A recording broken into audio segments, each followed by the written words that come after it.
light of infinite.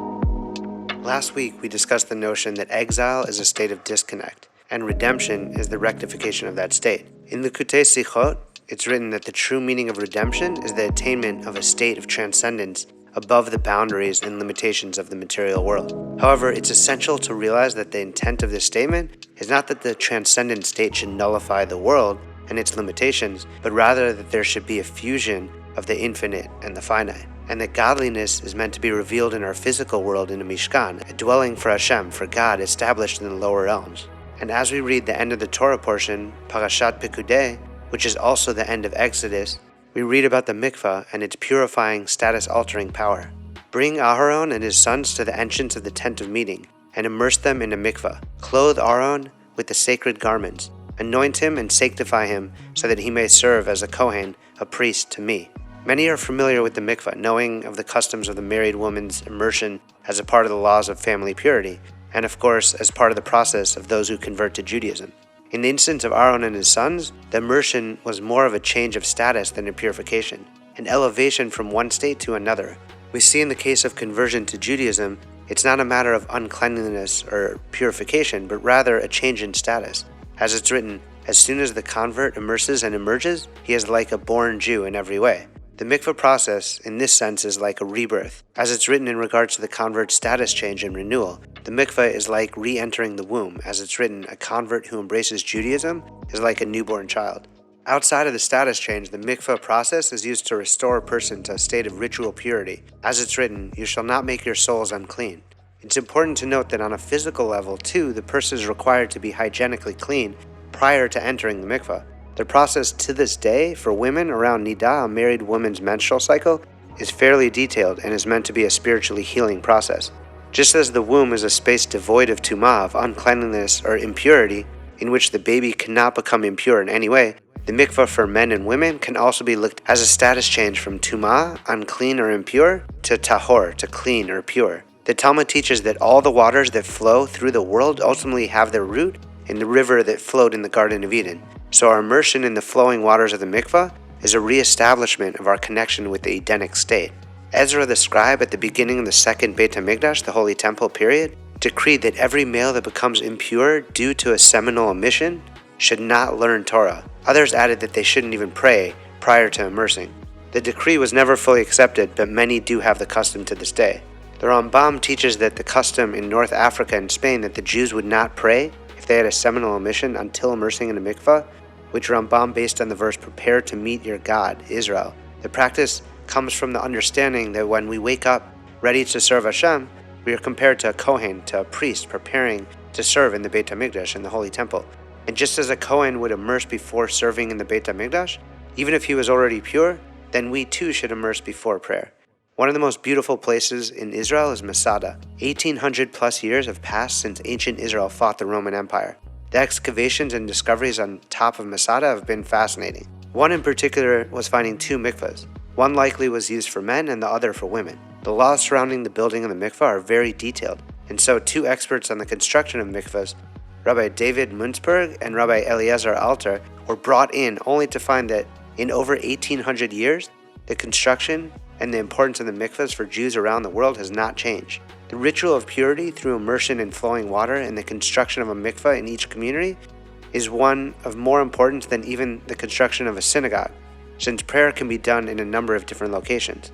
It's said that those that are close to Hashem, that they are like a tree planted by the water and will be rewarded with fresh leaves and mayim chaim, living waters, or forever flowing water.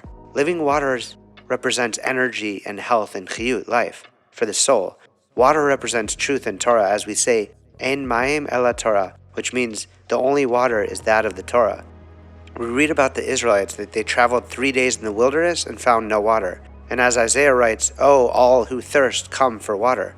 We learn from this that water is Torah, and because of this, the Talmud relates that the prophets instituted that the Torah should be read on the 2nd and 5th days of the week, as well as on Shabbat, so that there should not be 3 days that pass without Torah. I love how Rabbi Aryeh Kaplan teaches about the water's power to nullify the ego. We can see this from the etymology of the word mayim, which is Hebrew for water. According to a number of authorities, it shares the same root as the word ma, meaning what. When a person immerses in water, they nullify their ego and asking, "What am I?" Ego is the essence of permanence, while water is the essence of impermanence. When a person is ready to replace their ego with a question, then they are ready to be reborn with its answer. Thus, when Moshe and Aaron declared, "We are what?" our sages comment that this was the greatest possible expression of self-nullification and subjugation to God. When a person enters the mikvah, they subjugate their ego in a similar manner. We can also see this in a more prosaic manner. When a person immerses themselves in water, they place themselves in an environment where they cannot live.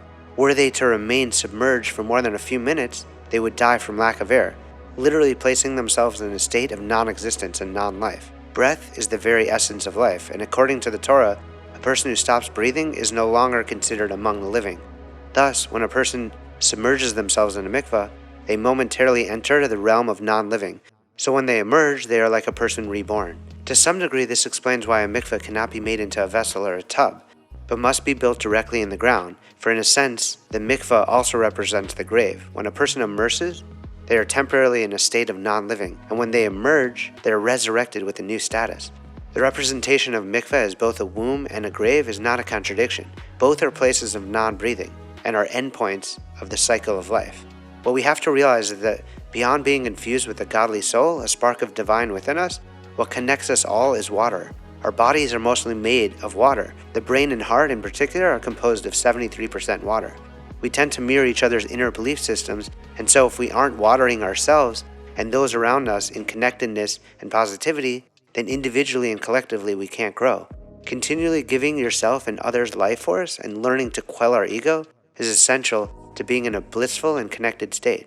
The opening scene of Eternal Sunshine for the Spotless Mind comes to mind when Jim Carrey is in a funk, plays hooky from work, and has a sudden urge to go to the water in Montauk in February when it's freezing. He's pulled there despite the weather, for its grounding elements. He starts to journal and then gets up talking to himself, and just then, in the corner of his eye, he sees a woman walking, and we hear him thinking out loud, "If only I could meet someone new." I guess my chances of that happening are somewhat diminished, seeing that I'm incapable of making eye contact with a woman I don't know. We are seeing this deep craving for connection, but even more fundamental than that, connection is alignment with our own self-contained and content being. As we know, but often don't take enough advantage of, nature tends to ground us, and being away from nature, back in hustle mode, tends to take us away from connecting to our inner self, and instead has us focused outward, towards goals beyond ourselves. Constant distractions from going inward and connecting to Hashem. A mix of so many things that we feel are important in society and in what we think we need to accomplish in life to reach a certain status. The hardest, but certainly the most fulfilling accomplishment is reaching oneness, contentment, the feeling of being in love with self, and the feeling of being one with the space of being in our own skin, in the predicaments we are in, what they call having it all together. Rabbi Shlomo Carlebach asks, "How do you know if you mamash very much have it together?" And he answers, very simple, if you don't have it together, you give up when things fall apart, which also happens to be the title of a novel which inspired my favorite hip-hop album by The Roots.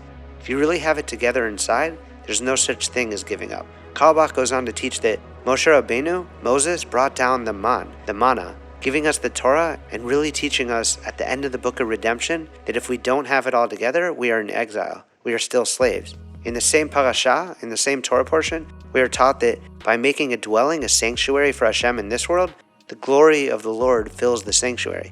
As we read, the clouds of Hashem were over the Mishkan, the tabernacle, during the day, and fire was within it at night, for all the families of Israel to see during their travels. We see the power of the four elements, water, fire, earth, and air, and how grounding they are to each of us. Being surrounded by water and waves washing over us reminds us not only of the beginning, being in the womb and sustained by it all, but being surrounded by the life-giving force that connects us all. It reminds us that we need to let go of all the things we've created and strip ourselves down to the foundational elements of ourselves and not all the traumas and experiences that create layers of shells around our true selves. It's the same with planting our feet into the countless specks of sand, or being surrounded by an expanse of desert or mountains, reminiscent of Masada, things that humble us, bringing healthy perspective back into our being. I was in Miami and it seemed that every house that I went to had a pool, or then further in the backyard, there would be water separating that house from the next house, or neighborhood in the distance. I sat next to the water and read the pasuk, the verse about the mikvah, and I decided to open my Likutei Moharan to see what I would find about water, and I landed on a lesson about a super esoteric passage in the Talmud, which is also discussed in the Zohar. The story is of 4 sages, Ben Azai, Ben Zoma, Elisha ben Avaya, known as Acher, and Rabbi Akiva, that entered into the Pardes, the orchard. Rashi explains that we are to understand that they ascended to heaven through intense meditation on the divine name, so that they could come to a greater perception of God. Prior to their ascension, Rabbi Akiva said to them, "When you come to a place of pure marble stone, do not say water, water, for it is said, he who speaks untruth shall not stand before my eyes." Ben Azai gazed at the divine presence and died. Regarding him, the verse states, "Precious in the eyes of God is the death of his pious ones." Ben Zoma gazed and was harmed, which Rashi explains means he lost his sanity. Regarding him, the verse states, "Did you find honey? Eat only as much as you need, lest you be overfilled and vomit it up." Acher cut down the plantings, which is meant to be understood as having become a heretic. Rabbi Akiva entered in peace and left in peace. The Tikkunei Zohar adds some details that weren't mentioned in the Talmud. A Saba, an old man, stood up and said to Rabbi Shimon bar Yochai, Rabbi, what is the meaning of what Rabbi Akiva said to his students? When you come to this place of pure marble stone, do not say water, water, lest you place yourselves in danger. For it said, he who speaks untruths shall not stand before my eyes. But it's written, and it shall separate between water above the firmament and water below the firmament. Since the Torah describes the division of the waters into upper and lower, why should it be problematic to mention this division? Furthermore, since there are in fact upper and lower waters, why did Rabbi Akiva warn them, do not say water, water? Rabbi Shimon bar Yochai replied, Saba, it's proper that you reveal the secret that the Chavraya, Rabbi Shimon's circle of disciples, have not grasped clearly. Saba answered, Rabbi, holy lamp, surely the pure marble stones are the letter Yud, one the upper Yud of the letter Aleph, and one the lower Yud of the letter Aleph. Here there is no spiritual impurity, only pure marble stones, and so there is no separation between one water and the other. They form a single unity from the aspects of the tree of life, which is the Vav in the midst of the letter Aleph. In this regard it states, lest he put forth his hand, and if he take of the tree of life, and eat, and live forever. The letter Aleph is formed of Yud on the top, an upside down Yud on the bottom, and a Vav diagonally between them. The gematria numerical of Yud is 10, and Vav is 6, and as many of us know, 26 is the numerical of Hashem's 4-letter name, the Tetragrammaton, the ultimate divine infinite light. This is certainly a very far-out mystical teaching, and the Ramak delves into the passages to bring light to the meaning behind its esoteric style. The Ramak explains that Rabbi Akiva is coming to explain that the sages should not declare a separation between water. Do not say water, water, because there are in fact not 2 types of water, so they would endanger themselves in the sin of separation.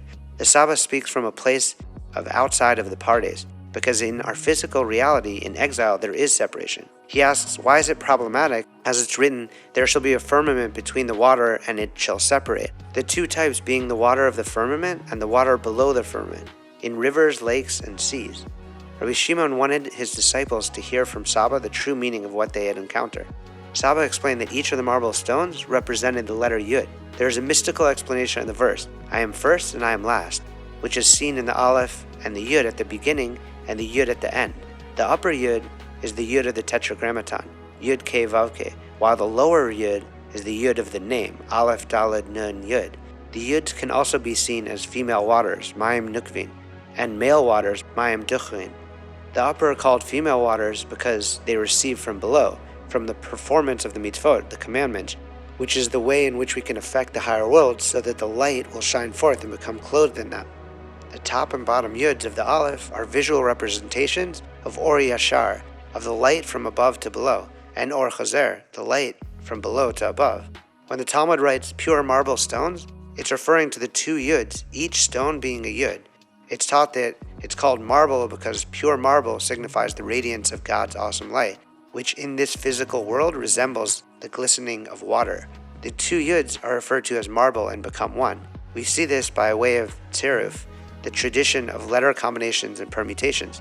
The first sphere of Chokhmah, wisdom, is called Yesh, being, spelled Yud Shin in Hebrew. The lower Chokhmah, meaning Malchut, is called Shai, Shin Yud, which is the identical letters but in reverse order. When both words are combined, they form the word Shaish, which means marble.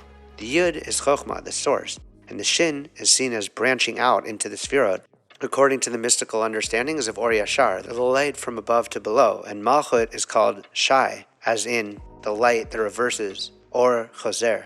When these two words, which represent the Or Yashar and Or Choser, are combined, they form the word Shaish, with the two yuds combined into one. Coming back to the letter Aleph, it's the diagonal Vav that is between the upper and lower yuds that join them.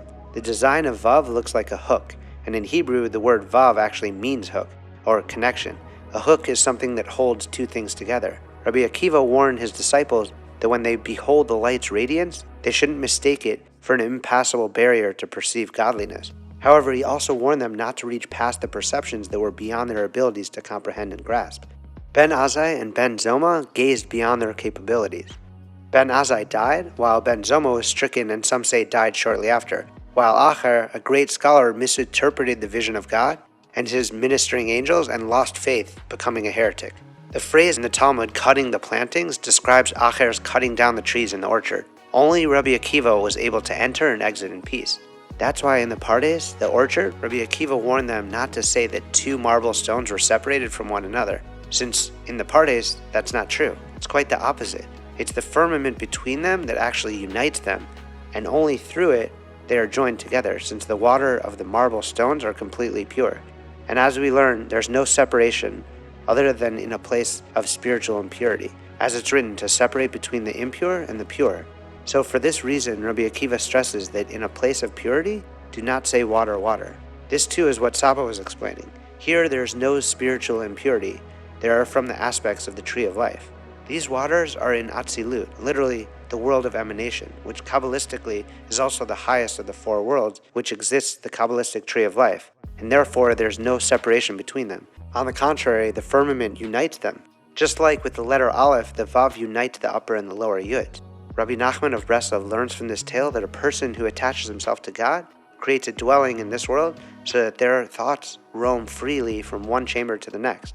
As they reach the higher chambers of divine wisdom with the mind's eye, they need to avoid speaking falsely, even by mistake. Last week we covered that to merit the revelation, each person must first awaken our love and fear that is the arousal from below. It's our spiritual task manifested through our offerings and meticulous way in which we build the Mishkan and our inner temples. The idea also plays out in Hashgacha Prati, God's direct personal supervision.